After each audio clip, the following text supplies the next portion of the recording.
au nom du Comité national du diaconat, je suis vraiment très heureux de vous accueillir cet après-midi. Nous allons réfléchir, échanger sur la spiritualité diaconale et la vie spirituelle des diacres.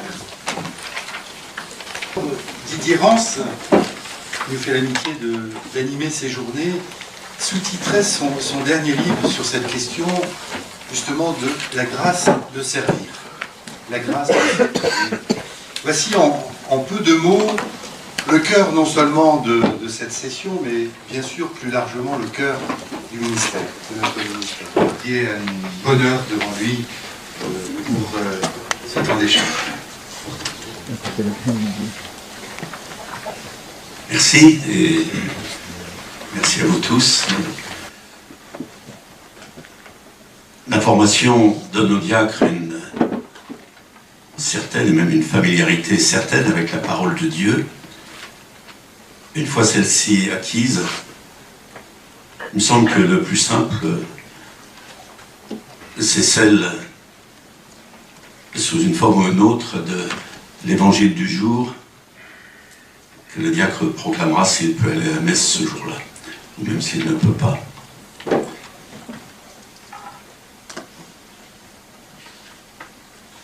En amont de la question, je dirais technique, la proclamation, qui fait aussi partie de la formation,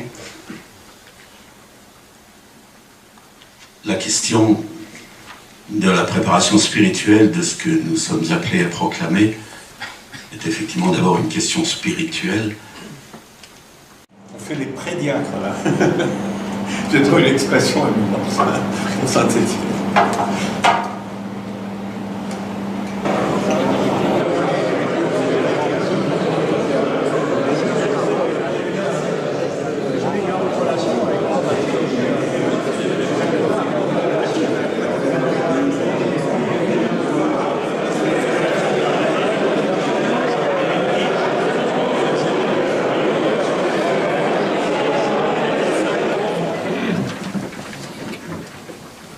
Proclame la parole à temps et à contre-temps, toujours avec patience et souci d'enseigner.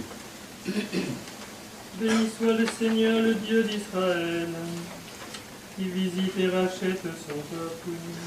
Il a fait surgir la force qui nous sauve, dans la maison de David son serviteur. Il l'avait dit par la bouche des saints, par ses prophètes depuis les temps anciens. Salut qui nous arrache à l'ennemi, à la main de tous nos oppresseurs. Si vous voulez, on va lire, moi ce qui m'arrange tout à fait, pour nous mettre dans le thème de quelques questions. Et puis le premier intervenant étant le plus audacieux, ce sera le second. Enfin, tiens, dans ce sens-là, on attend. Alléluia.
je vous ai mis là la page des téléchargements sur le site, et vous voyez que les documents les plus téléchargés, ben, c'est les normes pour la formation, le document de Patrice Sauvage dont on a parlé tout à l'heure, la formation, les normes pour la formation. Alors le dossier DA 135, très étonnant parce qu'il est 2008, mais c'est sur les équipes d'accompagnement. Donc vous voyez, donc il y a une préoccupation, donc ça doit répondre à des attentes des uns et des autres. Voilà. Donc globalement, on peut estimer qu'on remplit à peu près les missions qu'on s'était fixées sur ce site, malgré qu'elles soient quand même très différentes les unes des autres, mais on a les moyens de vérifier un petit peu ça. Alors, il m'a été demandé de répondre à cette question. Comment un évêque prend soin de la vie spirituelle des diacres de son diocèse? Comment favorise-t-il et encourage-t-il une spiritualité diaconale qui fait du diacre non l'homme d'une fonction, mais don de Dieu pour le monde?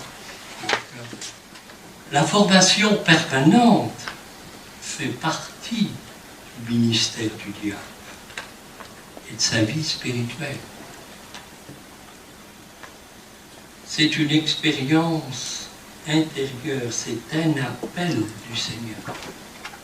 Chaque récollection permet au diacre de raviver en lui le don de l'esprit qu'il a reçu par imposition des mains de l'évêque. Et il est relancé dans cette écoute quotidienne de la parole de Dieu pour en faire sa nourriture personnelle et vivante avec Jésus-Christ. Cette nourriture, nourrissant aussi son annonce de l'Évangile, ses prédications. Et pour progresser dans la vie spirituelle, pour une relation vivante avec le Christ, l'accompagnement spirituel est nécessaire.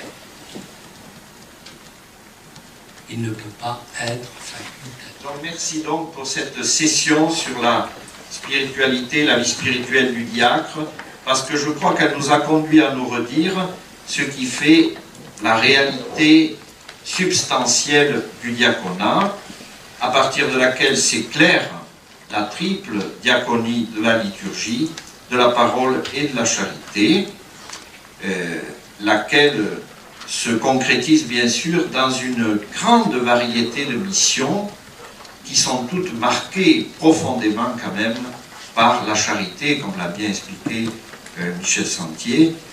Et j'ai fortement apprécié ce matin ce qui a été dit dans les notes spirituelles sur le ministère des diacres et la pauvreté. Là aussi, vous voyez, je crois qu'on ne peut pas comprendre des choses sur la pauvreté en dehors du mystère pascal. Effectivement, en dehors du mystère aussi de la croix, celui qui donne est pauvre, celui qui reçoit est pauvre, vous avez dit, c'est quelque chose vraiment de très très très profond. Et n'oublions pas que c'est quand même la première des béatitudes, heureux les pauvres. Non.